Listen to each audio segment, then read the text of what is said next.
Mga kababayan, bago ako umalis ng The Hague, Netherlands, ay malinaw ang bilin ni Pangulong Rodrigo Duterte. Kailangan nating magkaisa. Sa darating na halalan, mahalaga ang pagkakaisa natin sa likod ng Duterte.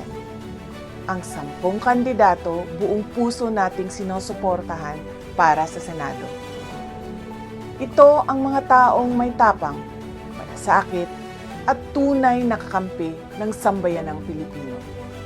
Vote straight, Bato de la Rosa, Bongo, Jimmy Bondo, JV Hinlo, Raul Lambino, Philip Salvador, Rodante Marcoleta, Vic Rodriguez, Richard Mata, at Pastor Apollo Kibuloy. Block voting ang susi. Iisa ang boto. Iisa ang direksyon. Iisa ang layunin. Ipagpatuloy ang sinimulan ni Pangulong Duterte. Mga kababayan, huwag tayong magpahuli. Ipaglaban natin ang kinabukasan. Pumili, bumoto at manindigan para sa Duterte. Syukran.